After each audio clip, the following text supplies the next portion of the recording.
Lígia, o que eu faço para controlar a ansiedade?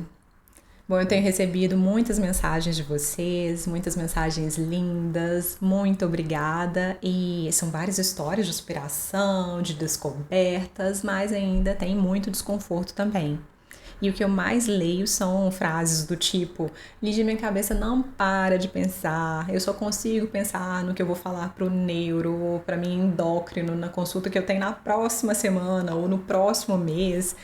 Ou eu não durmo porque a minha mente fica muito agitada, eu fico muito empolgada com o meu hiperfoco. E aliás, eu vejo que muitos de vocês não dormem mesmo porque todos os dias pela manhã eu vou ler as mensagens que chegaram à noite e muitas delas chegaram de madrugada. E, ok, mas então, como controlar a ansiedade, né? Como controlar esse agito mental? Bom, eu fui aprendendo vários recursos naturais e maravilhosos ao longo do tempo, porque eu também tenho essa tendência a ter ansiedade, a ter a mente agitada e eu não me dei bem com medicamentos. Como vocês sabem, eu sou muito sensível e parece que meu corpo responde de maneira diferente, sente mais, né, os efeitos colaterais do que o corpo de outras pessoas. E eu acho que eu nunca contei aqui, mas eu tive um episódio de depressão há vários anos e além de ter esses pensamentos cíclicos naturais ou o hiperfoco, esses pensamentos não eram nada agradáveis na época. E aí quem tem depressão toma o quê? Antidepressivo. Eu fui ao médico, ele me prescreveu um antidepressivo e foi maravilhoso. Em poucos dias eu fiquei melhor, né? Já estava rindo à toa, rindo até sem motivo. Só que eu comecei a ter um refluxo. E aí eu acordava de madrugada com esse refluxo, ia trabalhar com refluxo, tinha ao longo do dia alguns momentos de refluxo, fazia tudo assim, até ficar muito incomodada. E aí fui buscar um gastro e o médico me passou o quê? Antiácido. Só que não adiantou. Então eu continuei com refluxo, comecei a engasgar e aí a minha garganta queimava, doía mesmo, até que eu fiquei preocupada, né? E fui ao otorrinolaringologista e ela filmou a minha garganta e realmente o tecido estava lesionado, estava ferido, queimado, e ela pediu para que eu elevasse então a cabeceira da cama. E aí nós compramos outra cama para tentar resolver o problema, mas não resolveu. E eu comecei a tossir por causa dos engasgos e do refluxo e tomando antiácido. Aí comecei a tomar xarope também, até que eu tive uma pneumonia e tive que tomar antibiótico. E aí, num belo dia, fazendo uma retrospectiva, eu lembrei desse inibidor da recaptação de serotonina que eu estava tomando e fui pesquisar. E claro, era óbvio. A serotonina, ela relaxa a musculatura do corpo inteiro, inclusive a musculatura do tubo digestivo. E aí, claro, fui fazendo retirada gradual do medicamento, como deve ser feito, e os outros problemas sumiram também. Parece um filme de terror, né? Só que foi tudo muito real e muito estressante. E a moral da história aqui é que, por essa experiência, e por outras também menos dramáticas, eu percebi que eu precisava de recursos mais naturais para lidar com as minhas emoções. Então, o que eu quero ensinar a vocês é isso tudo que eu tenho aprendido ao longo dessa última década. Vou fazer uma playlist, porque em um vídeo só a gente não consegue falar. E hoje eu quero conversar com vocês sobre mindfulness, atenção plena, e vou falar sobre 5 passos. Porque saiu um artigo super interessante sobre mindfulness na revista Nature na semana passada, no dia 21 de julho de 2021. E eu leio artigo científico todos os dias, porque os nossos livros já saem da editora desatualizados, então se a gente não quiser perder as novidades, tem que estar em dia com o Google Acadêmico e com essas revistas científicas. Mas então o artigo, ele avalia o significado do termo, a nossa percepção sobre o termo, a gente chama construto, a partir dos componentes da atenção plena. E você vai entender então como esses componentes, esses 5 componentes, eles podem nos ajudar a reduzir a ansiedade e trazer mais calma para os nossos pensamentos.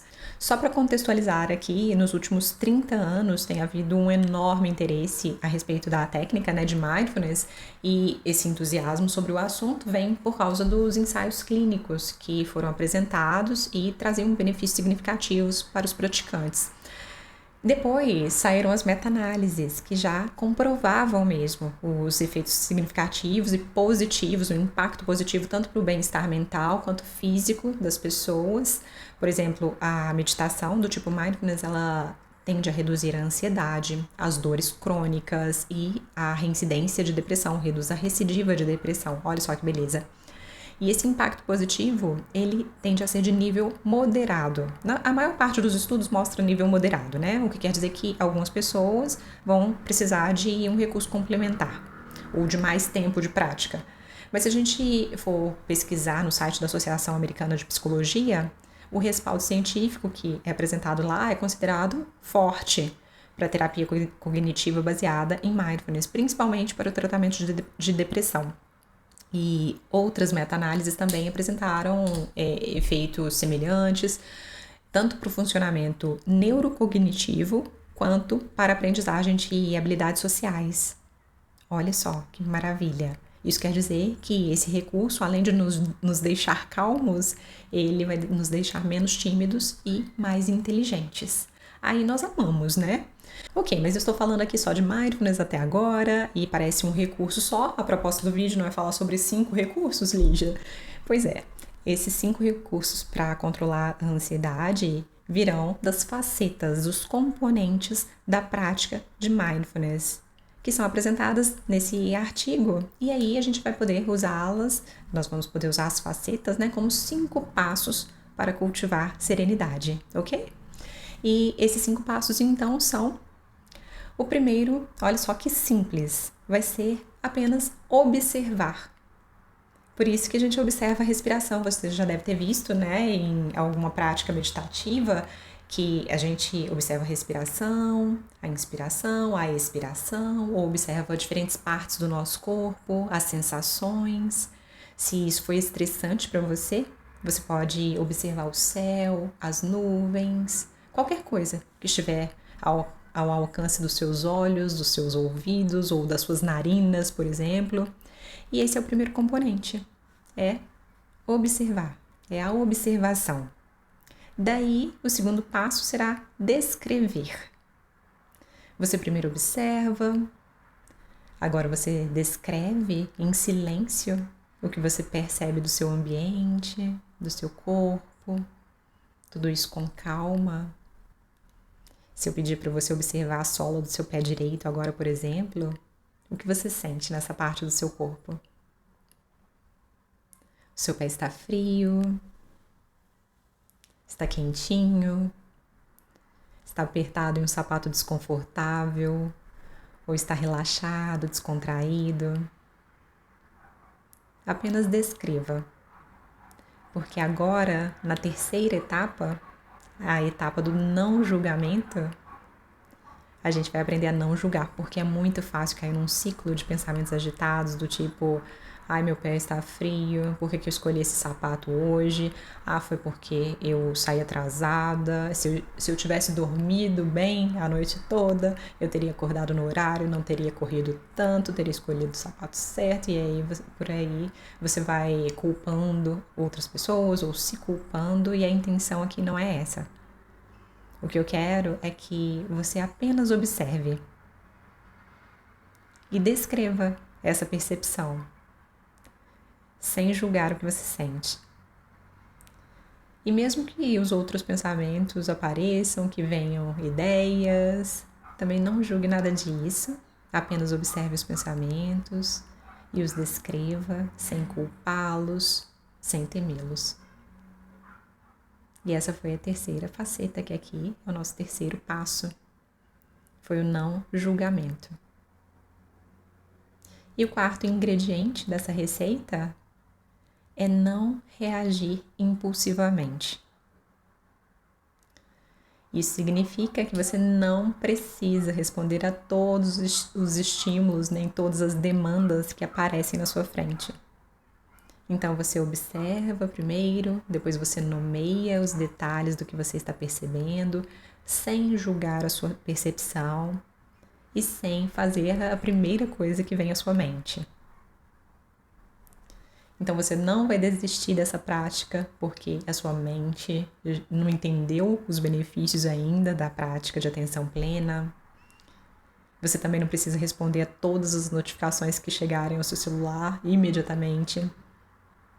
Nem precisa brigar com seus pensamentos ou com um aparente pânico que começa a surgir quando você pensa em possibilidades catastróficas do futuro. E aqui dessa forma, adiando a resposta, nós trabalhamos a inibição dos impulsos. Para que em vez de reagir de forma ansiosa, estressada, lutando com tudo, você escolha uma resposta adequada para cada situação. Então, agora vem o quinto componente, que é o nosso quinto passo aqui, que é agir com consciência. Então, nesse quinto passo, você pode decidir usar os recursos que você tem nas mãos, por exemplo, esse. E esse, então, vai ser o elemento mais importante de todos, porque decidir agir de forma diferente é fundamental para que você tenha resultados também diferentes do que você estava tendo. E nesse caso, os resultados vão ser bem melhores. E inicialmente, você pode reservar um tempo para treinar essas 5 etapas num cantinho silencioso da sua casa, num cantinho reservado. Mas o objetivo no futuro é que tudo isso fique automático e que a gente comece a viver no presente, bem calmo, consciente do que a gente está fazendo. Parece simples, né? Muito simples para ser verdade, mas é uma técnica poderosíssima. E o melhor, você não gasta 1 centavo, não tem os efeitos colaterais que os medicamentos têm e você ainda fica mais saudável mentalmente, fisicamente, tanto que nos Estados Unidos e em alguns países da Europa também, esses exercícios de atenção plena já fazem parte há tempos dos protocolos deles, das equipes, por exemplo, de saúde, as equipes em contextos organizacionais, educacionais, nas escolas, eles praticam mindfulness porque tem efeito para cognição, deixa os alunos mais espertos nos ambientes militares porque aumenta a performance. E aqui no Brasil, o SUS incorporou a meditação ao sistema como uma prática integrativa, já tem alguns anos também, então a população tem acesso à técnica. Ótimo, né? Então aqui fica a minha sugestão. Eu sugiro que você construa uma vida mais consciente e sei que certamente você vai ganhar mais serenidade para os momentos mais tensos.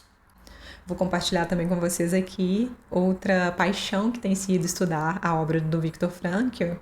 E ele é um belíssimo exemplo de alguém que construiu paz de espírito e uma vida cheia de sentido, mesmo diante das adversidades.